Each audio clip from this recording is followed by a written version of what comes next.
I want to them Mr. Sofa P-Man.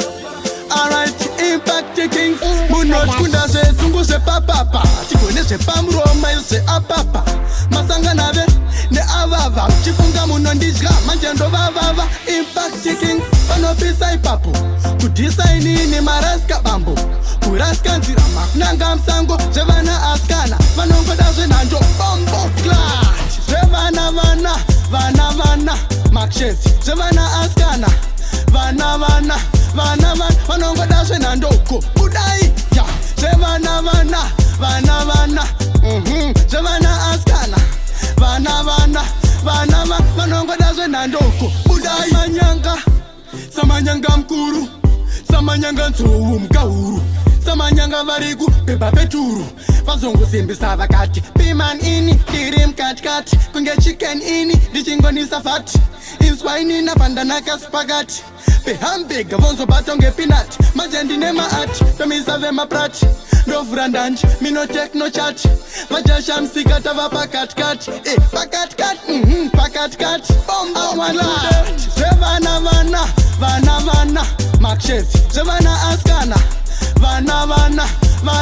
Manongo daze nandoko Udai ya Jevana vana Jevana askana Vana Manongo daze nandoko Udai ya se zungu se papapa Chigone se pamroma se apapa Masanga nave ne avava Chifunga munondijga manjendo vavava Impact kings Panopisa ipapo Kudisaini ni maraska bambo Kuraska nzira makunanga msango Jevana askana Manongo daze nanjo bombo clutch Jevana vana Makshezi Jevana askana Vana Manongo daze nandoko Udai ya Jevana vana Jevana askana Vana Manongo daze nandoko Samanyanga mkuru Samanyanga nsuwu mkauru Samanyanga varigu pepa peturu Vazongo simbisa vakati P-Man ini dirim katikati Kunge chicken ini dichingonisa fati Inswaini na pandanaka spagati Pehambega vonzo batonge peanut Bombo clutch Jevana vana Makshezi Jevana askana Vana Manongo daze nandoko Udai ya Jevana vana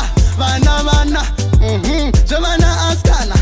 Vana Manongo daze nandoko Udai Jevana vana Makshezi Jevana askana Vana Manongo daze nandoko Udai ya Jevana vana